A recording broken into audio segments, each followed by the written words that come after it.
In March 1933, when Franklin Delano Roosevelt placed his hand upon the Bible and took the oath of office, the United States was not yet at war, but it was already in turmoil. The Great Depression had shattered public confidence. Banks had collapsed, unemployment had soared, and faith in institutions had weakened to a dangerous degree. Across the Atlantic, authoritarian regimes were rising, and the fragile architecture of global stability trembled. America stood wounded economically and uncertain politically, watching a world drifting toward confrontation. Roosevelt entered the presidency not as a general or a war hero, but as a communicator. His strength lay in persuasion and reassurance. In his first inaugural address, he declared that the only thing we have to fear is fear itself. The phrase was more than rhetoric. It was a strategy. He understood that panic could paralyze a democracy as effectively as any external threat. Before America could confront dangers abroad, it had to restore confidence at home.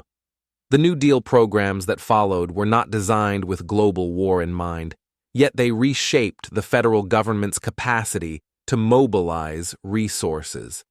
Economic recovery efforts strengthened industrial foundations that would later prove critical. Public works projects revived infrastructure. Financial reforms stabilized banks. While critics debated the scale and cost of intervention, Roosevelt focused on momentum. Action, even imperfect action, was preferable to paralysis. Internationally, Roosevelt observed developments in Europe and Asia with growing concern. The expansion of Nazi Germany and Imperial Japan signaled that the post-World War I order was eroding.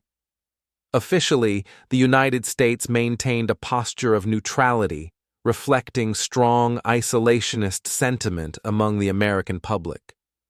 The memory of the First World War remained fresh, and many citizens were determined to avoid entanglement in another foreign conflict. Yet Roosevelt sensed that neutrality might not insulate America indefinitely. He began preparing the nation gradually, not through declarations of war, but through subtle shifts in defense policy and industrial planning. Naval expansion bills, aircraft production increases, and quiet diplomatic positioning hinted at a leader thinking beyond immediate recovery. This first chapter of Roosevelt's wartime story does not begin with Pearl Harbor or battlefield command. It begins with economic collapse and fragile hope.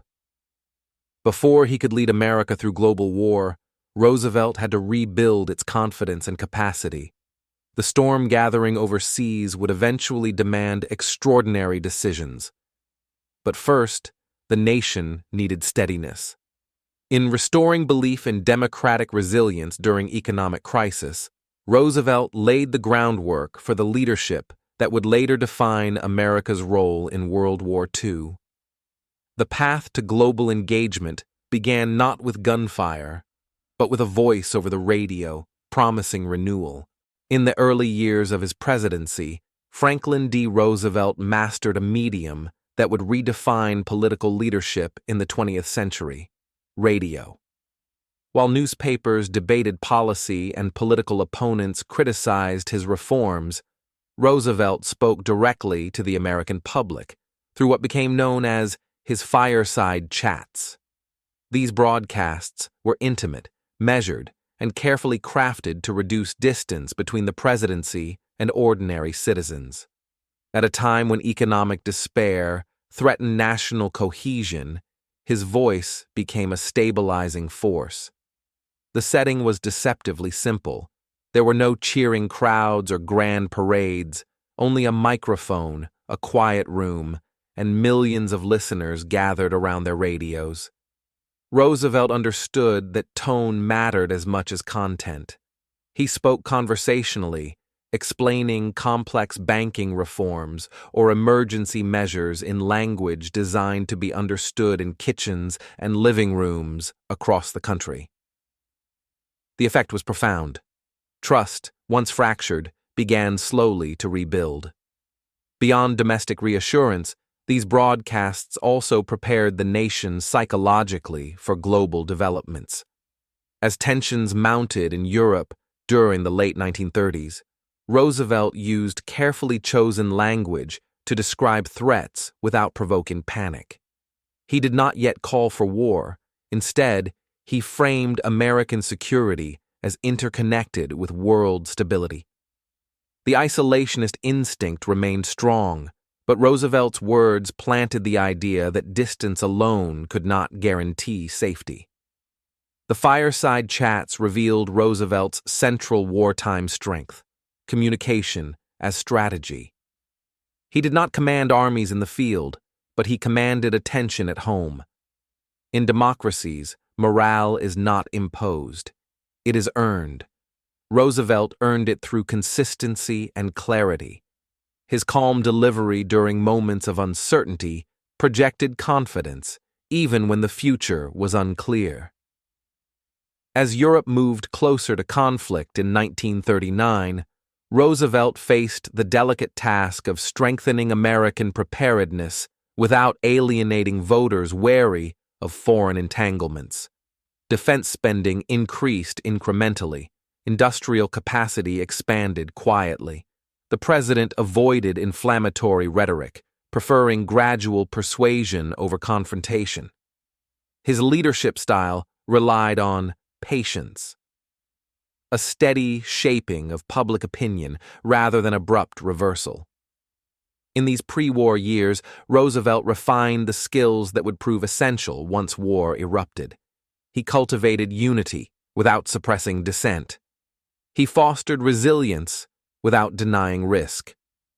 The microphone became as vital as legislation, transforming leadership into a shared national conversation. By the time global war engulfed Europe, Roosevelt had already established himself as a president capable of guiding public emotion as well as policy. The foundation of wartime America was being built not only in factories and shipyards, but in the quiet moments when citizens listened to their leader's voice carried across the airwaves. When Germany invaded Poland in September 1939, war returned to Europe with a speed and intensity few had anticipated. For the United States, the conflict unfolded across an ocean, yet its implications were impossible to ignore. President Franklin D. Roosevelt watched developments with growing concern. Though bound by neutrality laws and public reluctance toward intervention, he understood that the collapse of European democracies would fundamentally alter the global balance of power. Britain and France declared war on Germany, but the rapid fall of Poland and later the swift victories of German forces in Western Europe signaled that the conflict would not be contained easily. Roosevelt faced a divided nation. Isolationist groups warned against entanglement, recalling the costs of the First World War. Many Americans believed oceans provided sufficient protection, yet Roosevelt recognized that technological advances in aviation and naval warfare were shrinking those distances. Geography alone could no longer guarantee safety. In private conversations and cabinet meetings, Roosevelt spoke candidly about the stakes. If Britain fell, the Atlantic could become a contested frontier rather than a defensive barrier. German dominance over European industry and naval ports would shift strategic realities. The president began searching for ways to assist Britain without formally abandoning neutrality. His approach was cautious but deliberate, recalibrating policy step by step rather than through dramatic declaration. The revision of neutrality legislation allowed the cash and carry policy, enabling nations at war to purchase American arms provided they transported them themselves. This measure maintained the appearance of neutrality while subtly favoring Britain, whose navy could protect shipping lanes. Roosevelt framed the policy as pragmatic defense rather than intervention. He presented it not as a step toward war, but as a safeguard for American interests. As 1940 approached and the German advance intensified, Roosevelt's challenge became increasingly complex. He sought to prepare the nation materially and psychologically without triggering backlash. Military production quietly expanded. Naval patrols increased in the Atlantic. Diplomatic messaging emphasized support for democratic principles abroad while affirming commitment to peace. Roosevelt did not yet command armies in battle, but he was already engaged in strategic maneuvering.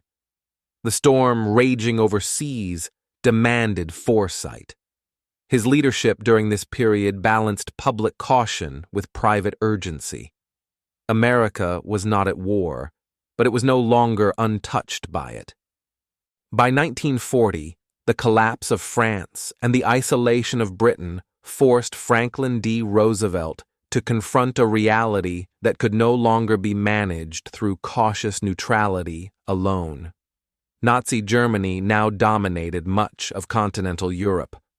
If Britain were defeated, the United States would face a hostile power controlling the Atlantic's eastern shores. Roosevelt understood that the balance of global power was tilting dangerously, and that time was becoming the most valuable commodity. Public opinion remained divided. Many Americans still resisted direct involvement in another European war. Yet Roosevelt began reframing the conversation. In December 1940, during one of his radio broadcasts, he described the United States as the arsenal of democracy. The phrase was carefully chosen.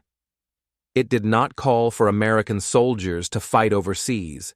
Instead, it presented industrial production as a defensive necessity, a way to strengthen free nations without formally entering the conflict. The Lend-Lease Act, passed in March 1941, marked a decisive shift. Under its provisions, the United States could supply Britain and later other allied nations with weapons, ships, aircraft, and materials without immediate payment. Roosevelt compared it to lending a neighbor a garden hose to extinguish a fire before it spread. The metaphor was simple, persuasive, and strategic. If the flames were contained abroad, they might never reach American soil. Factories that had struggled during the Depression now roared back to life. Shipyards expanded along both coasts. Aircraft production increased dramatically. Industrial mobilization not only strengthened Britain's capacity to resist, but revitalized American employment and infrastructure. The line between economic recovery and strategic preparation blurred.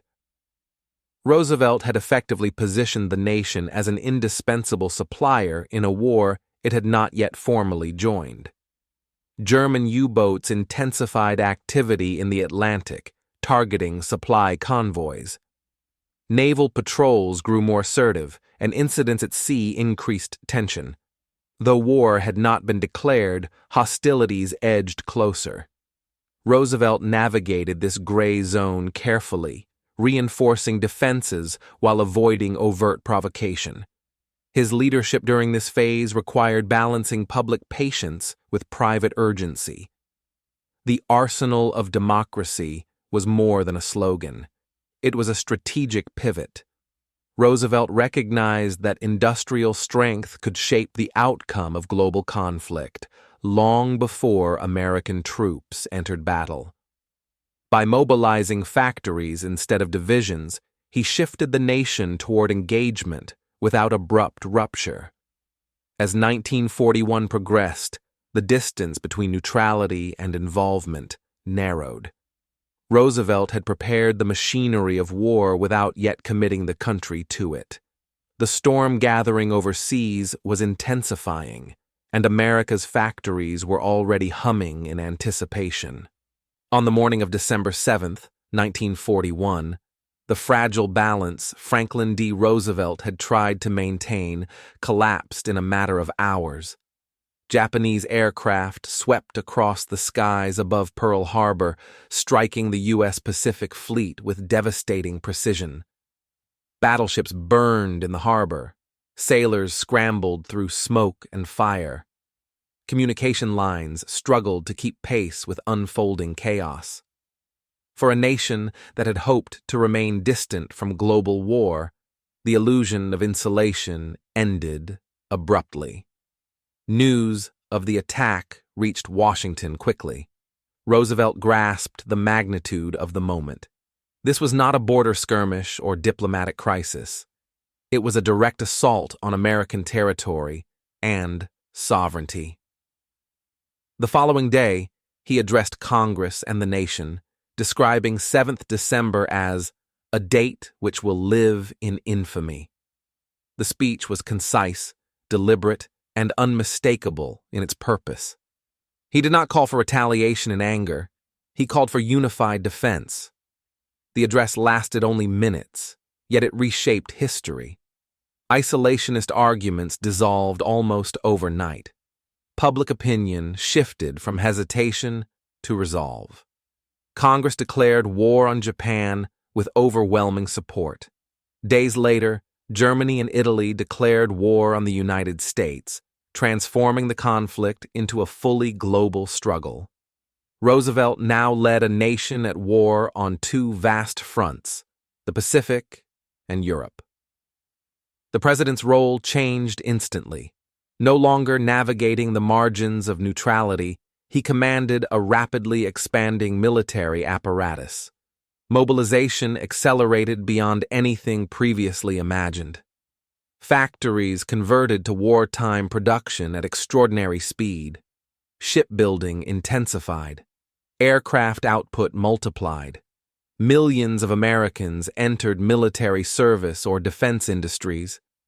The arsenal of democracy became the engine of global war. Roosevelt understood that victory would require sustained national unity. His leadership emphasized coordination rather than vengeance. He framed the war as a defense of democratic principles against aggressive expansionism. In private strategy sessions, he prioritized defeating Germany as the primary objective, while committing substantial resources to the Pacific theater. This Germany-first strategy reflected his assessment that Nazi domination of Europe posed the greater long-term threat. Pearl Harbor was a shock, but it was also a turning point. The attack unified the American public behind a war effort that Roosevelt had cautiously prepared for years. The storm he had anticipated had arrived. Now the challenge was not whether to engage, but how to lead a coalition capable of reshaping the world order. In the wake of smoke rising over Hawaii, Roosevelt's presidency entered its defining chapter. The communicator who had steadied a nation through economic collapse now guided it through global war. The stakes were no longer theoretical. They were total. After the declaration of war in December 1941, Franklin D. Roosevelt confronted a challenge unprecedented in American history, transforming a peacetime economy into a global war machine. The United States possessed immense industrial potential, but potential alone did not guarantee efficiency. Factories required coordination, raw materials had to be allocated, and transportation networks synchronized. Mobilization demanded not only resources, but organization on a scale never before attempted. Roosevelt established new agencies to oversee production and distribution. The War Production Board directed factories to convert automobile assembly lines into tank manufacturing plants. Shipyards that once built commercial vessels shifted to constructing destroyers and Liberty ships at record speed. Aircraft plants expanded across the Midwest and West Coast, producing fighters and bombers in staggering numbers. The arsenal of democracy, once a rhetorical device, became a measurable reality. The transformation extended beyond industry. Millions of American men enlisted or were drafted into military service. Training camps multiplied across the country, and new divisions prepared for deployment overseas. At the same time, women entered the industrial workforce in unprecedented numbers, filling roles once reserved for men.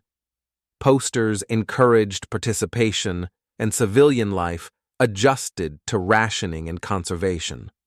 Rubber, gasoline, and food were allocated carefully to ensure sustained production. Roosevelt's leadership during mobilization required balancing urgency with stability. He sought to prevent inflation and labor unrest while maximizing output. Negotiations between government officials, business leaders, and labor unions became essential to maintaining momentum. The president recognized that industrial unity was as vital as battlefield strategy. Victory would depend on coordination between front lines and home front alike. Military planning intensified alongside production. American commanders coordinated with British counterparts to define strategic priorities. The decision to prioritize Germany while maintaining a determined campaign in the Pacific shaped resource allocation. Naval forces expanded rapidly, preparing for vast operations across oceanic theaters. Industrial output began to dwarf that of the Axis powers, signaling a shift in long-term advantage. Mobilization also reshaped American identity. Citizens who had once debated isolation now viewed participation as inevitable and necessary. The war effort penetrated daily routines, from factory shifts to victory gardens. Roosevelt's speeches emphasized collective responsibility, reinforcing the idea that democracy could organize itself effectively under pressure. By 1942, the United States had moved from reaction to momentum. Ships slid into water faster than submarines could sink them. Aircraft filled the skies in growing numbers. The industrial base that Roosevelt had strengthened during the Depression now powered a coalition stretching across continents. America was no longer preparing for war. It was fully engaged and increasingly dominant in capacity. The nation that had once hesitated now surged forward with unified purpose. Under Roosevelt's direction, mobilization became not merely a response to attack, but the foundation for eventual victory. As American factories accelerated production and troops deployed across oceans, Franklin D. Roosevelt faced a strategic reality. The war could not be won alone. Victory required coordination among nations with different political systems, military doctrines, and long-term ambitions. Roosevelt's task extended beyond mobilizing industry. He had to build and sustain a coalition powerful enough to defeat the Axis on multiple fronts simultaneously. The alliance with Britain deepened rapidly after Pearl Harbor. Roosevelt and British Prime Minister Winston Churchill communicated frequently, exchanging strategy through cables and in-person conferences. Their discussions shaped priorities ranging from naval coordination in the Atlantic to the timing of future landings in Europe. While Britain brought experience and global reach, the United States contributed industrial scale and fresh manpower. Together, they began shaping a unified command structure. Equally critical was the relationship with the Soviet Union. After Germany invaded the Soviet Union in June 1941, Moscow became a crucial front against Hitler's forces. Roosevelt recognized that despite ideological differences, cooperation with Joseph Stalin was essential. American supplies flowed eastward through Arctic convoys and overland routes. Tanks, aircraft, trucks, and food bolstered Soviet capacity to resist and counterattack. The alliance was pragmatic, built on necessity rather than trust. The Germany First strategy formalized Allied priorities. Roosevelt believed that defeating Nazi Germany was the central objective, even as the United States engaged Japan in the Pacific. This decision required delicate diplomacy. Resources had to be distributed without undermining either theater. Roosevelt's leadership emphasized shared sacrifice and strategic sequencing, focusing power where it would produce decisive results. International conferences became defining moments of wartime coordination. Leaders met to align military operations and post-war objectives. These gatherings were not ceremonial. They involved intense negotiation over troop deployments, invasion plans, and political commitments. Roosevelt often adopted a mediating role, balancing British caution with Soviet urgency. His diplomatic style favored personal rapport and incremental agreement rather than rigid confrontation. The Grand Alliance was not free of tension.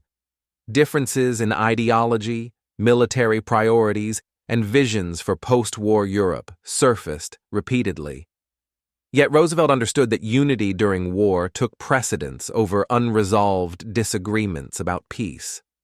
The immediate objective was clear: total defeat of the Axis powers. By strengthening cooperation across oceans and political systems, Roosevelt helped transform a collection of embattled nations into a coordinated force. Industrial output from America, endurance from Britain, and manpower from the Soviet Union combined into a formidable coalition. The war had become truly global, and leadership required navigating not only battlefields, but alliances shaped by both urgency and suspicion. Through careful diplomacy and strategic clarity, Roosevelt anchored the coalition that would eventually converge on Berlin and Tokyo. The Grand Alliance became the structural backbone of Allied victory, fragile at times, but powerful enough to change the course of history. By 1943, Franklin D. Roosevelt was directing a war effort that spanned the globe.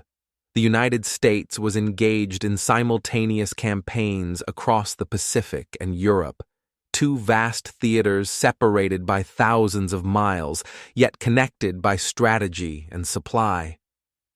Few presidents in American history had confronted a conflict of such scale.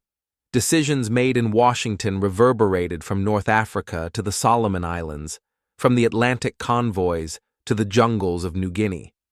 In the Pacific, the United States pursued a strategy of island hopping, bypassing heavily fortified Japanese positions and targeting strategically valuable islands that could serve as bases for further advance.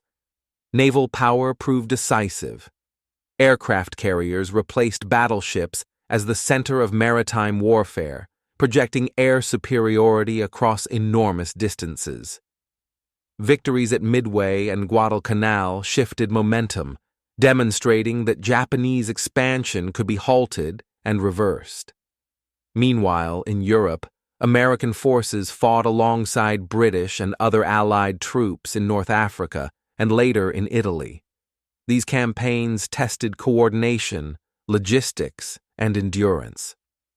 The Mediterranean theater became both a proving ground for American commanders and a stepping stone toward the eventual return to France. Roosevelt monitored developments closely, balancing optimism with awareness of casualties and setbacks. Managing a two-ocean war required industrial precision. Shipyards on the West Coast supplied Pacific fleets, while Atlantic ports dispatched convoys to Britain and the Soviet Union. Production targets were measured not in thousands, but in millions: rifles, artillery shells, aircraft engines, transport vehicles. Roosevelt relied heavily on military advisors, yet ultimate strategic priorities rested with the presidency. He had to weigh immediate battlefield demands against long-term objectives. domestic unity remained central. Roosevelt continued to use radio broadcasts to explain progress and setbacks. He framed the war as a global defense of democratic principles, linking battles in distant seas to the safety of American communities. Rationing and war bonds connected civilians to soldiers abroad, reinforcing the sense of shared participation. The strain was immense. Casualty reports arrived steadily. Families awaited news from across oceans, yet industrial output and coordinated strategy gradually tilted the balance. By late 1943, the Axis powers were increasingly on the defensive in both theaters. The war was far from won, but the direction had changed. Roosevelt's leadership during this period required adaptability. He oversaw a military machine that operated continuously across hemispheres. Success depended not on a single dramatic victory, but on sustained pressure in multiple regions. The United States had become a global force, and its president bore responsibility for guiding that force toward decisive outcome. The war on two oceans reflected the complexity of modern conflict, interconnected, industrial, and relentless. Under Roosevelt's direction, America learned to fight not only for survival, but for global balance. As Allied forces pushed back Axis armies across continents, Franklin D. Roosevelt turned increasing attention to the diplomacy that would determine not only victory, but the structure of the peace that followed. Military success alone would not guarantee stability. The alliances forged in necessity had to be translated into coordinated political outcomes. Roosevelt understood that the war's end would be as consequential as its battles. In January 1943, Roosevelt met with Winston Churchill in Casablanca. There, the Allies declared a policy of unconditional surrender for Germany, Italy, and Japan. The phrase was intended to send a clear signal. The conflict would end not through negotiation, but through decisive defeat of Axis regimes. Roosevelt believed that ambiguity might prolong fighting or create fragile settlements. The declaration aimed to prevent a repetition of the unresolved tensions that followed the First World War. Later that year, Roosevelt traveled to Tehran for his first meeting with Joseph Stalin. The Soviet Union had borne immense losses on the Eastern Front, and Stalin pressed for firm commitment to a Western invasion of France. Roosevelt played a crucial mediating role, aligning British caution with Soviet urgency. The agreement to launch Operation Overlord in 1944 marked a turning point. Planning for D-Day accelerated, and the Allied coalition demonstrated coordinated resolve. These conferences were not mere ceremonial gatherings. They involved intense negotiation over troop deployment, post-war boundaries, and the future of Europe. Roosevelt approached discussions with pragmatism. He sought to maintain unity among leaders whose long-term interests did not always align. Personal diplomacy became a tool of strategy. Roosevelt believed that trust, even limited trust, could prevent fragmentation before victory was secured. At the same time, Roosevelt began envisioning an international organization that might prevent future global wars. The concept that would evolve into the United Nations took shape during wartime discussions. Roosevelt saw collective security not as idealism, but as structural necessity. The devastation of two world wars within a generation underscored the fragility of existing systems. As Allied armies advanced toward Germany's borders in 1944 and early 1945, diplomacy intensified. The convergence of Western and Soviet forces promised victory, but also hinted at emerging geopolitical tension. Roosevelt sought to balance recognition of Soviet sacrifices with protection of democratic principles in liberated territories. The path forward required careful negotiation as much as battlefield success. Through these wartime conferences, Roosevelt extended his leadership beyond mobilization and strategy. He helped define the framework within which the war would conclude and the post-war order would begin. The decisions made in meeting rooms and guarded halls would echo long after the final shots were fired. Victory was approaching. But Roosevelt understood that how the war ended would shape the peace for generations. Leadership required not only defeating an enemy, it required constructing a world capable of enduring afterward. By the spring of 1944, the Allied war effort approached a decisive threshold. Years of industrial mobilization, strategic coordination, and battlefield sacrifice had led to a single defining objective: the return to Western Europe. Operation Overlord, the invasion of Normandy, would test not only military planning, but the cohesion of the Grand Alliance Franklin D. Roosevelt had worked tirelessly to sustain. The scale of the operation was unprecedented, and its success or failure would alter the course of history. Though Roosevelt was thousands of miles from the beaches of France, the responsibility rested heavily upon him. He had approved the allocation of vast American resources, authorized troop deployments, and supported the strategic decision to open a second front in Western Europe. The invasion was not merely a battlefield maneuver. It was the culmination of years of diplomatic negotiation and military preparation.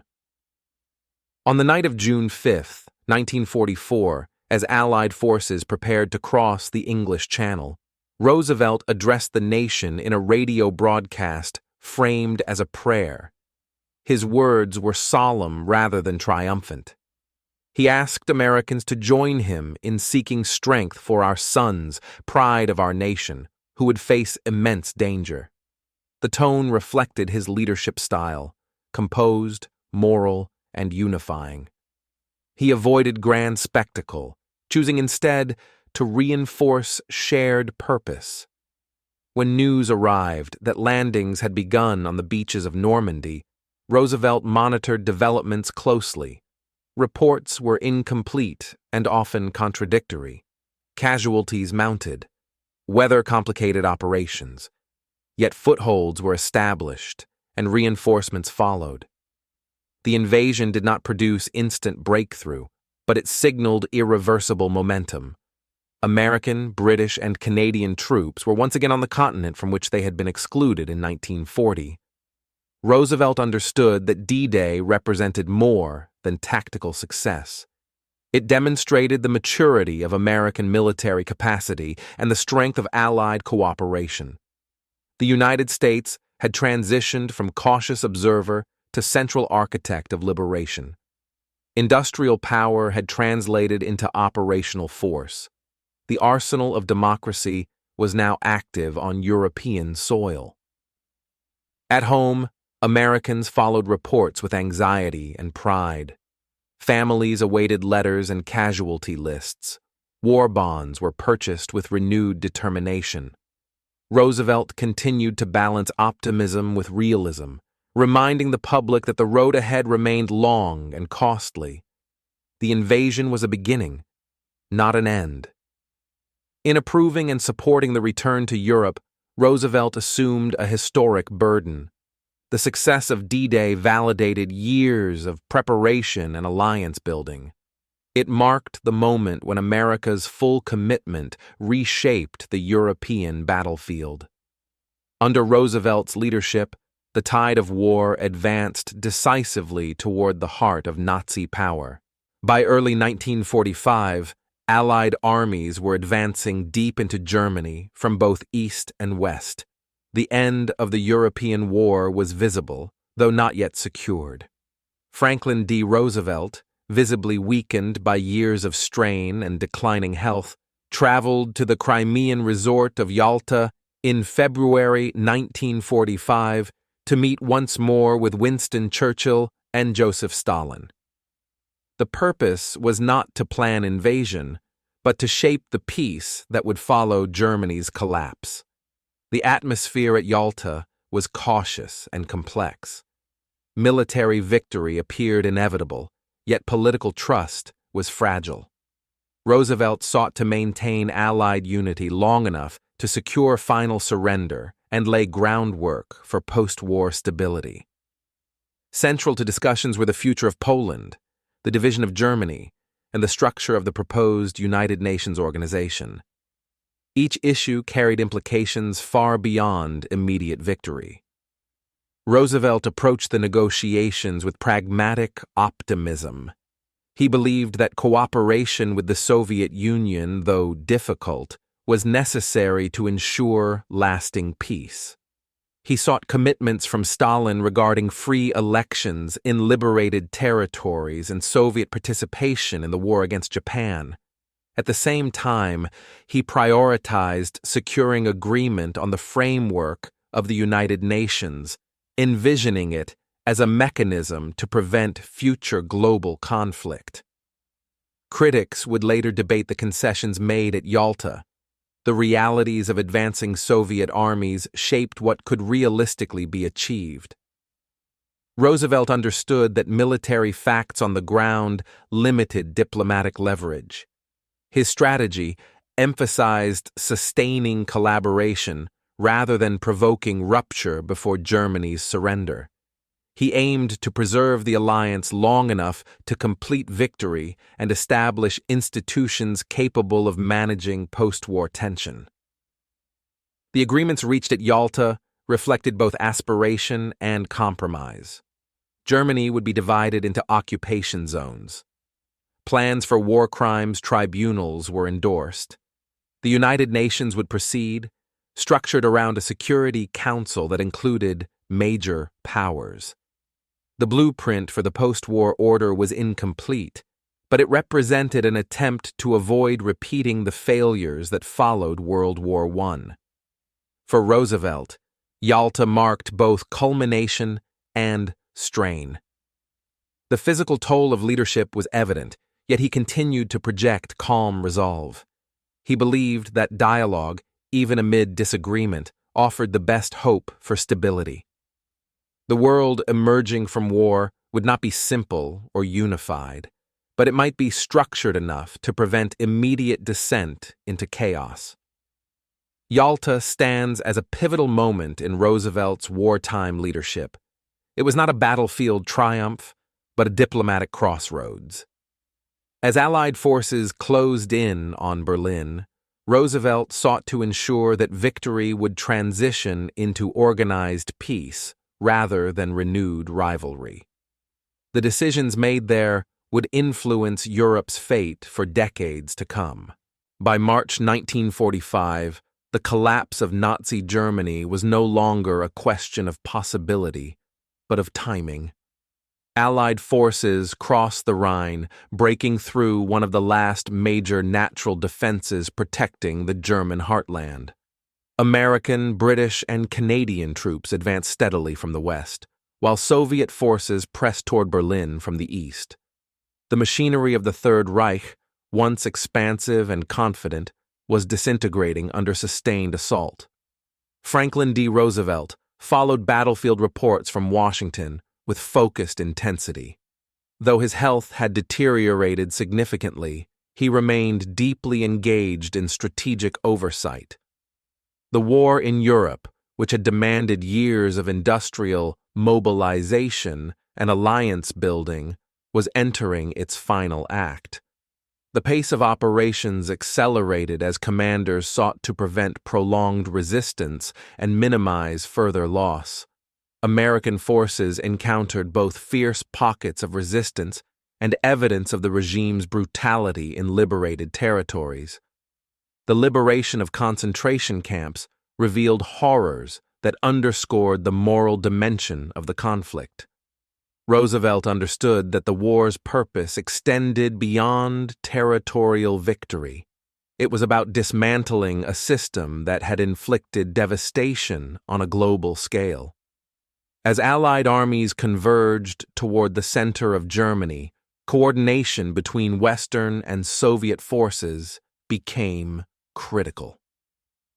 Military leaders negotiated lines of advance to prevent accidental confrontation. The broader alliance still held, but underlying geopolitical tensions were becoming more visible. The proximity of victory sharpened questions about occupation zones and political authority in liberated regions. Meanwhile, in the Pacific, American forces advanced steadily across island chains toward Japan's main islands. Roosevelt remained committed to defeating Germany first, but he knew that the war would not end in Europe alone. Strategic planning for the final phase against Japan continued even as Berlin approached collapse. The momentum of the Allied offensive demonstrated the cumulative impact of Roosevelt's wartime leadership. Industrial output had overwhelmed Axis capacity.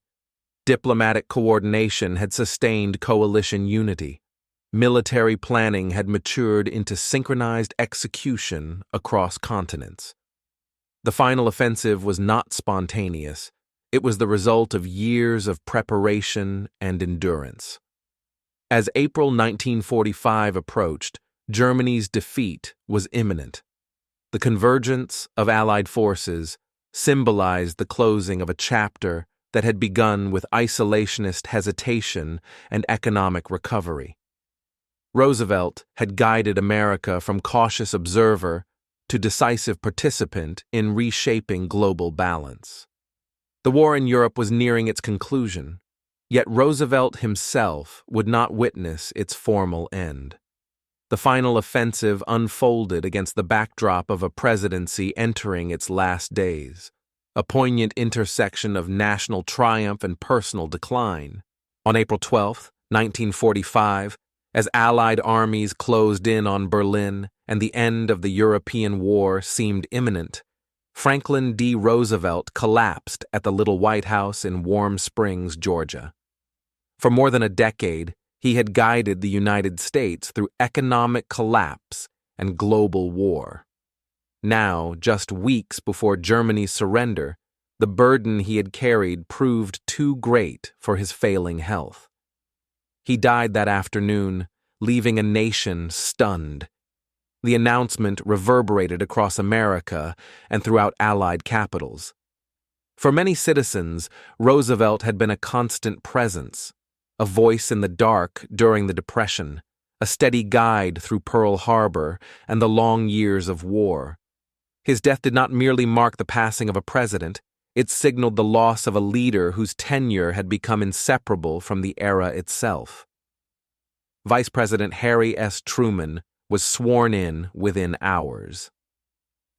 The transition of power occurred swiftly and constitutionally, even amid global conflict. The smooth transfer underscored the resilience of American democratic institutions, the very system Roosevelt had championed and defended. Yet Truman inherited immense responsibility, concluding the war in Europe, prosecuting the final campaign against Japan, and shaping the fragile peace Roosevelt had helped envision. Across the world, Allied leaders reacted with solemn respect. Winston Churchill paid tribute to Roosevelt's determination and partnership. Even adversaries acknowledged his central role in orchestrating the coalition that now stood on the brink of victory. The timing of his death lent it particular poignancy. He would not see the signing of Germany's unconditional surrender in May 1945, nor witness the conclusion of the Pacific War later that year. Domestically, Americans mourned deeply, but continued the work he had begun. Factories remained active, troops advanced, war bond drives persisted. Roosevelt's passing did not halt momentum. Instead, it reinforced the sense that victory would serve as a tribute to his leadership. The nation pressed forward, guided now by a new president, but shaped by the direction Roosevelt had established. In death, as in life, Roosevelt symbolized continuity through crisis. His presidency had bridged two transformative periods: economic despair and global war. The institutions he strengthened and the alliances he forged endured beyond his lifetime. His passing marked the end of a chapter, but not the end of the mission. The war moved toward its conclusion, and the world Roosevelt had helped reshape continued to unfold. History would remember him not only for policies and battles, but for steady leadership during the most turbulent years of the 20th century. Less than a month after Franklin D. Roosevelt's death, Germany surrendered unconditionally in May 1945. Across the United States, church bells rang and crowds gathered in celebration. Victory in Europe marked the culmination of a struggle that Roosevelt had helped organize and sustain. Yet even as relief spread, the war was not finished. In the Pacific, fighting continued with unrelenting intensity, and the final decisions of the conflict would usher in a new and unsettling era. Before his death, Roosevelt had authorized and overseen the development of the Manhattan Project, a secret program aimed at harnessing atomic energy for military use. The project reflected his belief that the United States could not afford technological inferiority in a global war. Though he did not live to see its culmination, the foundations were laid under his administration. Scientific collaboration, industrial secrecy, and massive federal coordination converged in a program unlike any before it. In August 1945, atomic bombs were dropped on Hiroshima and Nagasaki, bringing Japan to surrender and ending World War II. The decision was made under President Harry Truman, but it unfolded within the strategic framework Roosevelt had helped construct: a total mobilization of resources to secure decisive victory. The war ended, yet its conclusion revealed the dawn of a new geopolitical reality shaped by nuclear capability. The use of atomic weapons altered global calculations permanently. Military power now possessed destructive capacity beyond precedent. Roosevelt had envisioned a post-war world structured around collective security through the United Nations, yet the emergence of nuclear weapons complicated that vision. Cooperation among wartime allies soon gave way to rivalry, as the Soviet Union pursued its own atomic program and geopolitical tensions hardened. Victory in 1945 was both triumph and threshold. The United States emerged as a dominant industrial and military power, deeply engaged in global affairs. Roosevelt's leadership had carried America from isolationist hesitation to central architect of world order. Yet the peace he sought to structure would unfold in a climate defined by deterrence and strategic competition. The closing of the war did not bring simplicity. It introduced an age in which diplomacy and military capability were inseparable. Roosevelt had prepared the nation for global responsibility. Now that responsibility expanded into realms of science and power that would define the second half of the 20th century. Though he did not witness the war's final chapter, Roosevelt's influence extended into its outcome. The atomic age began amid victory celebrations, a reminder that the end of one conflict often marks the beginning of another era of uncertainty. The world had been reshaped, and America stood at its center. When historians look back on the middle decades of the 20th century, Franklin D. Roosevelt stands at the center of transformation. He was elected 4 times, an unprecedented mandate, and led the United States through 2 defining crises: economic collapse and global war. His presidency reshaped the relationship between government and citizen, industry and state, isolation and engagement. By the time the war ended, America was no longer a hesitant power on the margins of world affairs. It was a principal architect of the international order. Roosevelt's legacy cannot be separated from the scale of the challenges he faced. In 1933, he inherited a nation gripped by unemployment, bank failures, and disillusionment. By 1945, that same nation possessed the most productive industrial base in the world and a military operating across continents. The transformation was not inevitable. It required policy innovation, public persuasion, and a willingness to adapt institutions to extraordinary demands. His wartime leadership was defined less by battlefield command than by orchestration. Roosevelt coordinated alliances that bridged ideological divides. He sustained morale through communication that balanced reassurance with realism. He recognized that industrial capacity could become decisive force and positioned the United States accordingly. The arsenal of democracy became the backbone of Allied victory. Yet his legacy is complex. The expansion of federal authority, the internment of Japanese Americans during the war, and the compromises made in diplomatic negotiations remain subjects of ongoing debate. Roosevelt governed in an era of emergency, and emergency decisions carried long shadows. His presidency illustrates how democratic systems adapt under pressure, and how those adaptations invite scrutiny. The institutions that emerged from his leadership endure. The United Nations, though imperfect, reflects his belief in structured international cooperation. The post-war alliance network that evolved into NATO echoed his emphasis on collective security. Domestically, social welfare reforms reshaped expectations of governmental responsibility. Roosevelt did not simply manage events. He influenced the architecture within which future leaders would operate. When he died in April 1945, the world was still at war. Yet the direction of that war had been irreversibly altered. The coalition he helped forge stood victorious. The nation he steadied during economic despair had become a global power. His voice, once carried through modest radios into American homes, had echoed across continents. Franklin D. Roosevelt's story is one of endurance, adaptation, and scale. He entered office during national weakness and left behind a country positioned at the forefront of global affairs. Leadership in crisis demands more than command. It demands vision sustained over time.